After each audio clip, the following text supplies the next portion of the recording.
Bismillahirrahmanirrahim. Digestive system in fishes. Digestive system in fishes.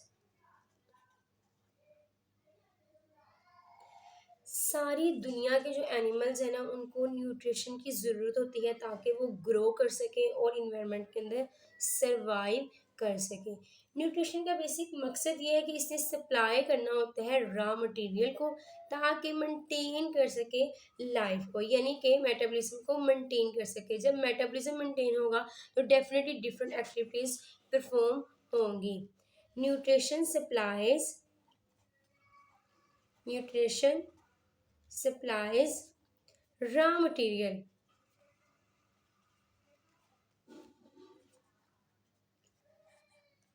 कुछ material ऐसे होते हैं जो कि बॉडी टिश्यूज की फॉर्मेशन के लिए इस्तेमाल किए जाते हैं, यानी कि एनाबॉलिज्म का काम करते हैं। और कुछ एनर्जी ऐसी होती है जो कि कैटाबॉलिज्म के प्रोसेस में यूटिलाइज होती है। Some material are used for the formation of body tissues, ठीक है, and this some materials are used for the production of energy, यानी कि कैटाबॉलिज्म। रॉ मटेरियल बेसिकली कहाँ पे इस्तेमाल होता है? एनाबॉलिज्म में।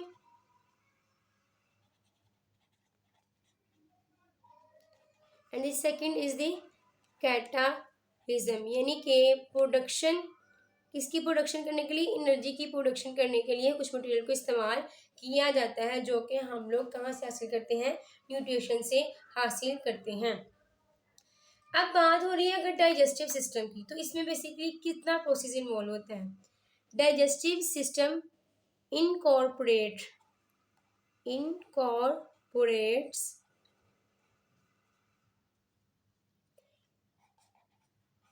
इसमें हमारे पास आ जाता है food feeding, digestion and absorption, digestion और एब्जॉर्प्शन, और इसके साथ साथ एलिमिनेशन ऑफ अनडाइजेस्टेड वेस्ट। क्या आ जाता है? Elimination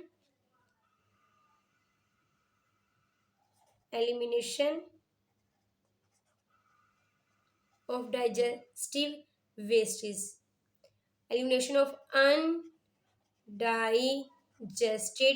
wastes। ये सारे का सारा जो प्रोसेस होता है, ये स्टेप सारे इन्वॉल्व होते हैं डाइजेस्टिव सिस्टम में, ठीक है। डाइजेस्टिव सिस्टम में क्या बेसिकली चीज़ें इन्वॉल्व होती हैं? Food feeding, digestive and absorption, elimination of undigested wastage. Clear है ये चीज़? अब नेक्स्ट हम बात करते हैं फिश के हवाले से। अगर बात की जाए तो जो फिश का डाइजेस्टिव सिस्टम है ना, उसके अंदर डाइजेस्टिव ट्रैक्ट और उससे एसोसिएटेड स्ट्रक्चर इन्वॉल्व होता है। इन the case of fish, digestive system consist of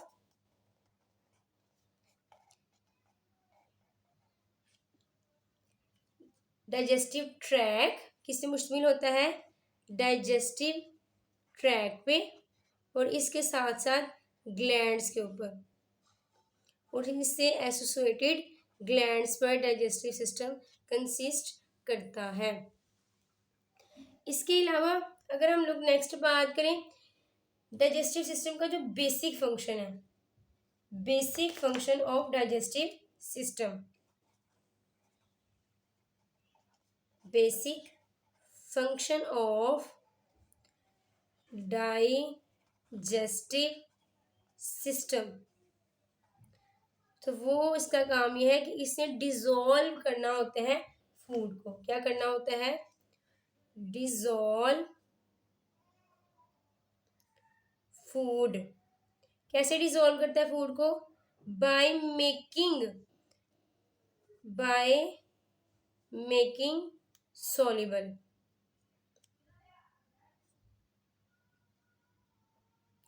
for easy absorption, ताकि क्या हो सके? आसानी से इजी एब्जॉर्प्शन हो सके।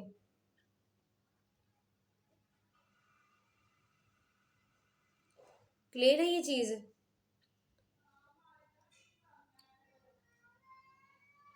आगे हम लोग बढ़ते हैं। अगर हम लोग इंटीरियर पार्ट में देखें ना, तो मूवमेंट जो मटेरियल की होती है या फूड की होती है वो वॉलेंट्री होती है, ठीक है। जबकि अगर हम लोग पोस्टीरियर पार्ट की बात करें, ठीक है, इन द इंटीरियर पार्ट, मैं यहाँ लिख रही हूँ इंटीरियर पार्ट। इंटीरियर पार्ट में जो मूवमेंट होती है मटेरियल की वो क्या होती है, बेसिकली वॉलेंट्री होती है, वॉलेंट्री मूवमेंट ऑफ मटेरियल, ठीक है। जबकि अगर हम लोग पोस्टीरियर पार्ट की बात करें तो उसमें इनवॉलेंट्री मूवमेंट होती हैं मटेरियल की। उसकी रीज़न ये होती है कि वहाँ पे स्टमक के मसल्स इन्वॉल्व होते हैं। किसके मसल्स इन्वॉल्व होते हैं? स्टमक के, ठीक है। Posterior part movement of material is involuntary. क्या होता है बेसिकली? इनवॉलेंट्री मूवमेंट होती है।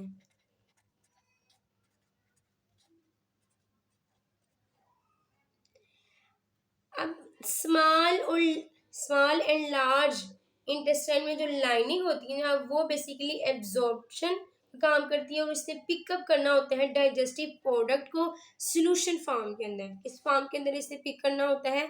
ये मैं आपको भी डायग्राम भी दिखाती हूँ ताकि आपको मजीद जो है ना वो क्लियर हो जाए।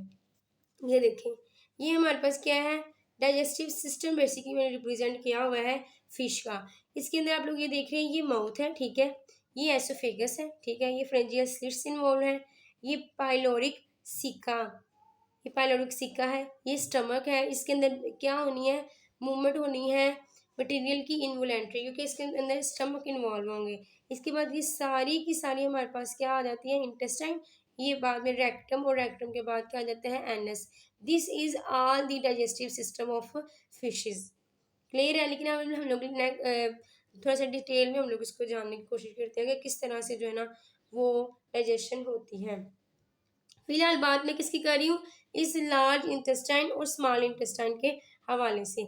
इसमें होता क्या है जी, इसके पास लाइनिंग मौजूद होती है जिसकी वजह से एब्जॉर्प्शन में आसानी होती है और यही सोल्यूशन फॉर्म में जो डाइजेस्टिव प्रोडक्ट है ना उसको हासिल करती है स्टमक से, ठीक है।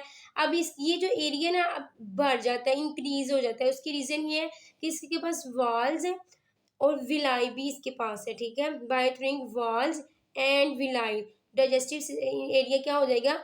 भर जाएगा, जैसे आप लोग यहाँ पे देख रहे हैं, ठीक है।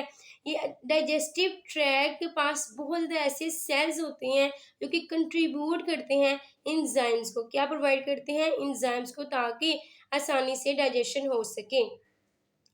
और ये जो स्टमक आपके पास है ना, इसके पास होने हैं म्यूकस ग्लैंड्स और gastric glands.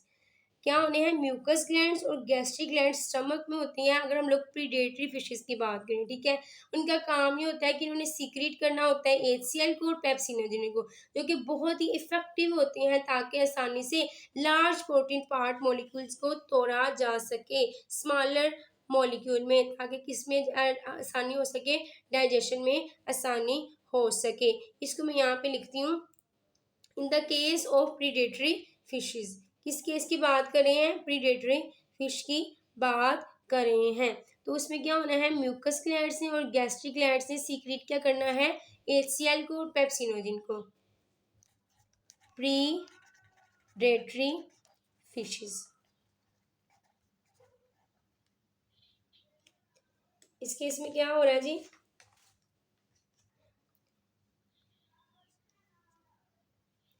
Mucus gland, mucus glands and gastric glands, इनका काम क्या है जी? इन्होंने क्या करना है? सीक्रेट करना है।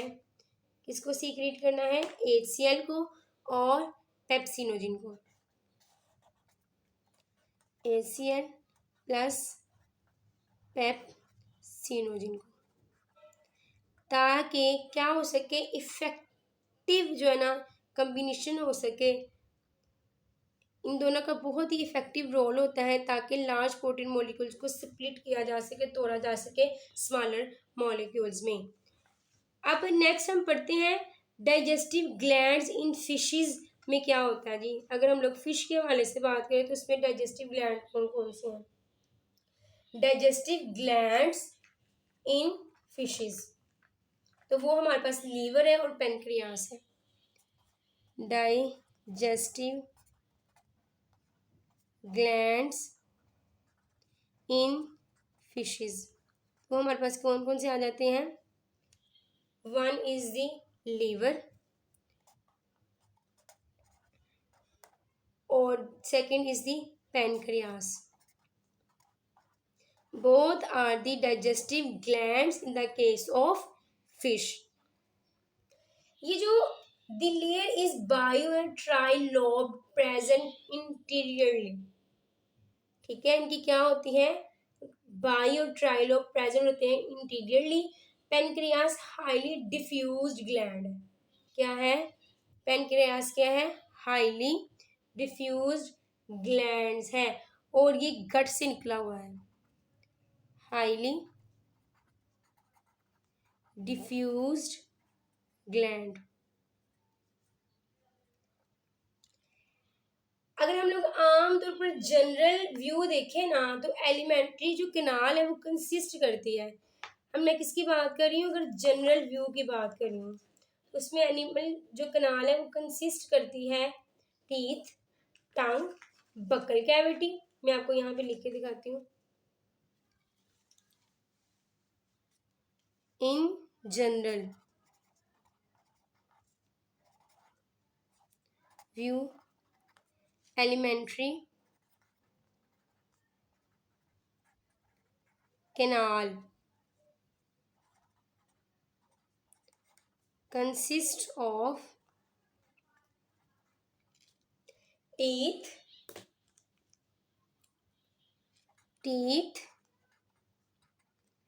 tongue,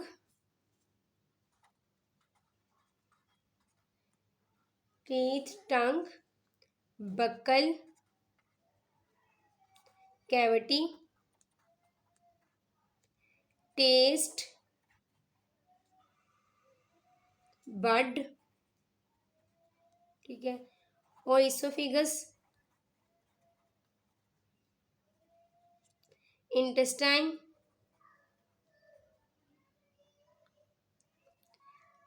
पाइलोरिक सिका, and the final is the rectum।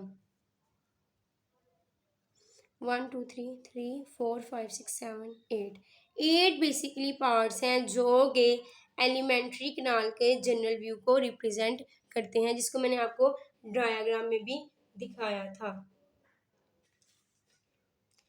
अब नेक्स्ट हम लोग जो है ना वन बाय वन इसको कंप्लीट डिटेल में डिस्कस करते हैं टीथ के बारे में कि टीथ कैसे होने चाहिए फिशेज में।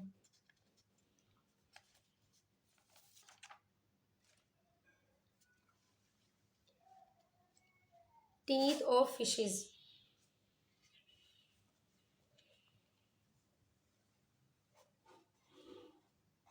टीथ अगर हम लोग जनरल देख रहे हैं टीथ तो फीडिंग हैबिट पे डिपेंड करता है कि फिश के टीथ कैसे होंगे। Depend on feeding habit.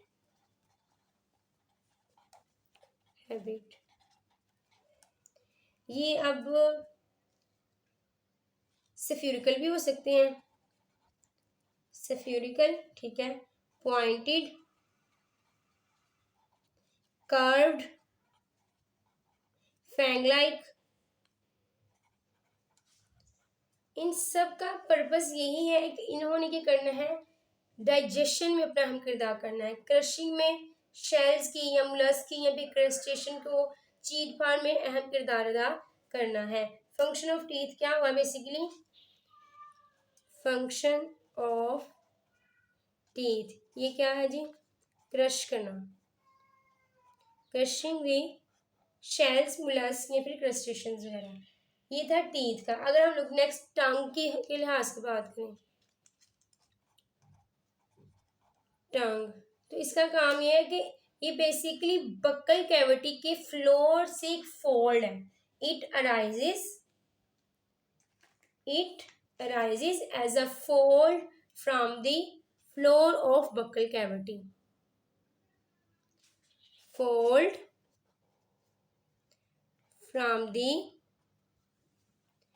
from the floor of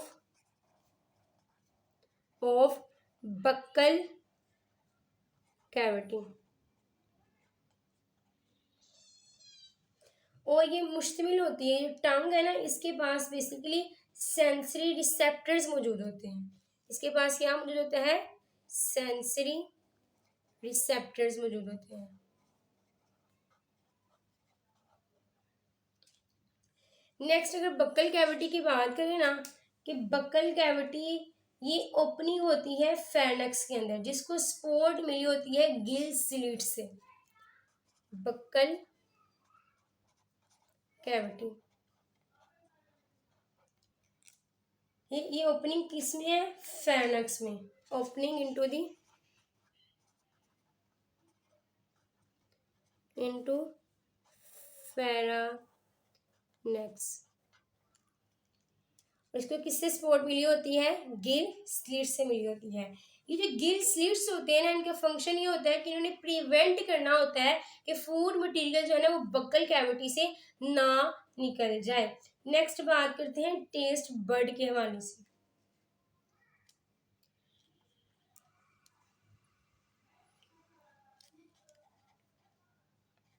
test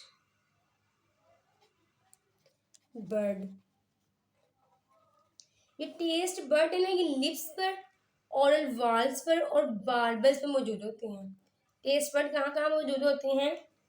lip, barbels और ओरल वाल्स पर मौजूद होते हैं। Taste bud are present on lips, ठीक है, and the other is the barbels and also present on the oral wall। इनका function ये होता है कि इन्होंने सॉर्टिंग करनी होती है फूड की। इनका फंक्शन क्या है? इन्हें हेल्प करनी होती है sorting out the food. Function of taste bud, sorting out the food.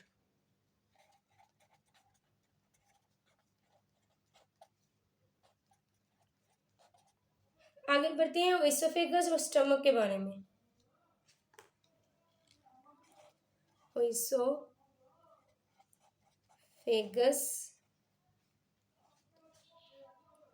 And stomach.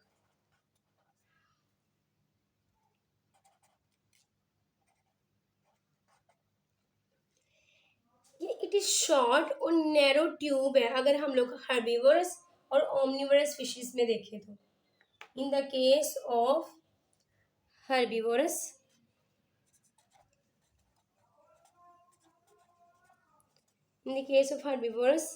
and omnivorous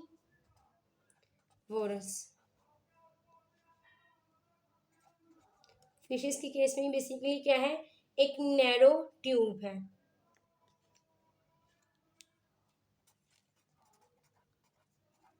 narrow tube. But अगर हम लोग देखें प्रीडेटरी और कार्निवरस फिशेस की बात करें तो ये ब्राउड और thicker. In the case of predatory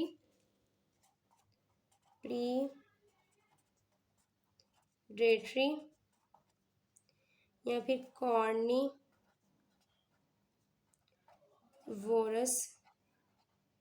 fishes, तो उस केस में बेसिकली ये क्या है? थिकर है और ब्राउड है, चौड़ी है।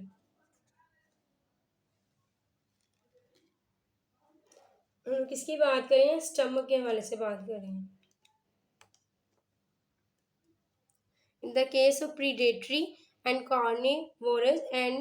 Carnivorous fishes, stomach are thicker as well broad. Okay, अगर हम लोग कुछ ऐसी भी फिशेस होती हैं फिश की स्पीशीज जो कि स्टमक लेस होती हैं, stomach less fishes.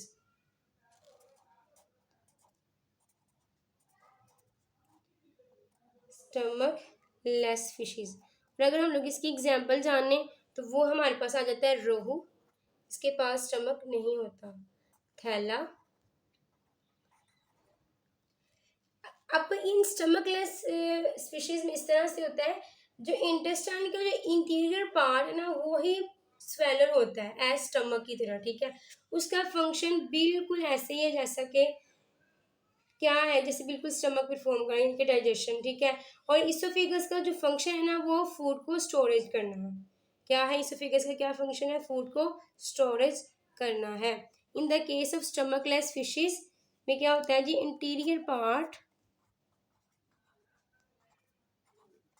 Interior part किसका, इंटीरियर पार्ट इंटेस्टाइन का, ये क्या हो जाता है, स्वेलन हो जाता है, ठीक है। और अगर फंक्शन की बात करें इसोफेगस की, तो वो हम बेसिकली कौन, क्या फंक्शन है, फंक्शन ऑफ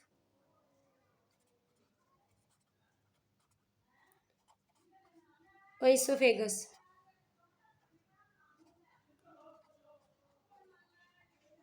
वो है हमारे पास स्टोरेज ऑफ फूड।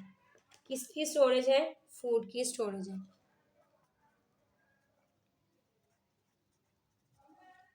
क्लियर है ये, बेसिकली किस तरह से जो है ना वो हमारे पास स्टमक में प्रोसेस होता है, स्टमक किस तरह का डिफरेंट स्पीशीज में पाया जाता है। नेक्स्ट है जी इंटेस्टाइन की बात करते हैं। इंटेस्टाइन का जो पार्ट है ना वो एलिमेंट्री कैनाल को फॉलो करता हुआ स्टमक तक पहुंचता है। This is a part of alimentary canal that follow stomach, यानी कि स्टमक से निकलता है इंटेस्टाइन का पार्ट। मैं यहाँ पे लिख रही हूँ इंटेस्टाइन के बारे में।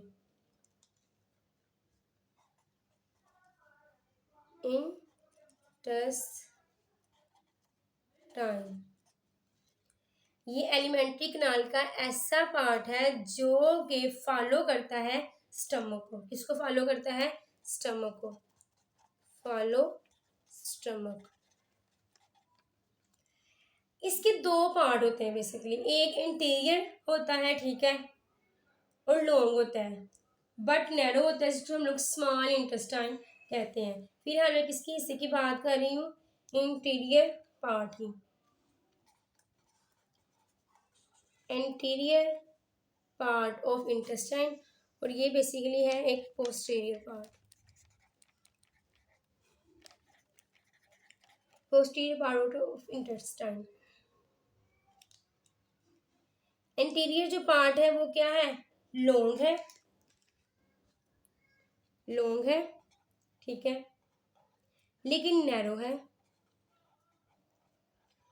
जिसको हम लोग किसका नाम देते हैं, स्मॉल इंटेस्टाइन का, इंटेस्टाइन का। और इसी टर्मिनोलॉजी को, इसी टर्म को हम लोग ड्यूडेनियम की भी कहते हैं। क्या बोलते हैं, ड्यूडेनियम। जबकि अगर हम लोग पोस्टीरियर पार्ट की बात करें ना तो वो ब्रॉडर है, ये नैरो था, ये क्या है, ये ब्रॉडर है।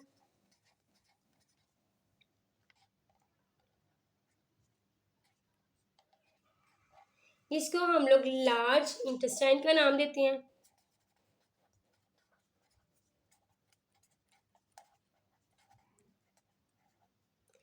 ये चाहे इंटीरियर पार्ट हो या चाहे पोस्टीरियर पार्ट हो, दोनों का बेसिकली जो है ना, दोनों पार्ट कंसिस्ट करते हैं सर्कुलर मसल फाइबर पर, ग्रैन्युलर सेल्स पर, एसिडोफिल्स पर और बेसोफिल्स पर।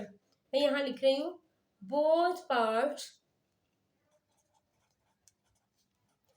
both part consist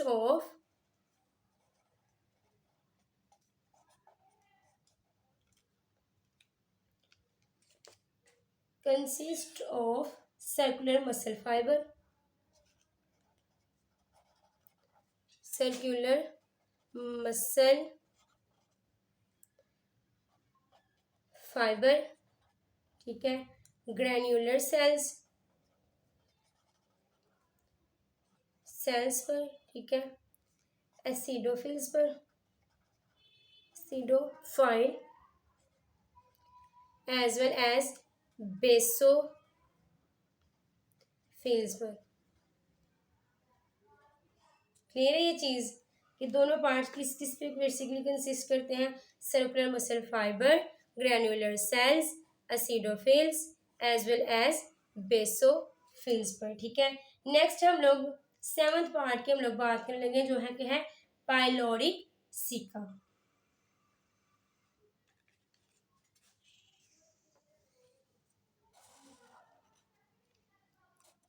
पाइलोरिक सिका, ये फिंगर लाइक प्रोजेक्शन है जिसको हम लोग पाइलोरिस कहते हैं। ये क्या है? बेसिकली फिंगर लाइक प्रोजेक्शन है।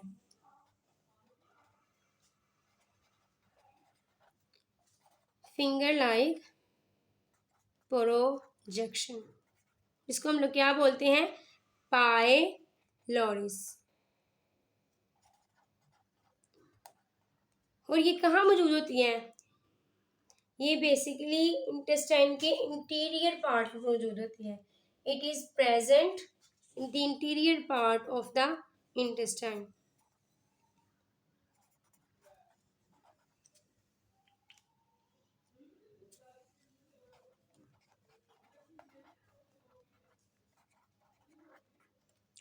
ऑफ इंटेस्टाइन, ठीक है। ये चाहे स्टमक लेस फिशेज हो या स्टमक प्रेजेंट हो, ये दोनों के अंदर पाइलोरिक सिका मौजूद होता है।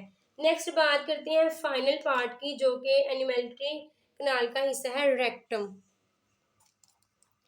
रेक्टम ये इंटेस्टाइन की शॉर्टर वॉल है जो कि large number of mucus secreting cells पर मुश्तमिल होती है। इसका फंक्शन ये है कि इसने एलिमिनेट करना है अनडाइजेस्टेड वेस्ट प्रोडक्ट को। क्या करना है? इसने एलिमिनेट करना है अनडाइजेस्टेड वेस्ट प्रोडक्ट को। शॉर्ट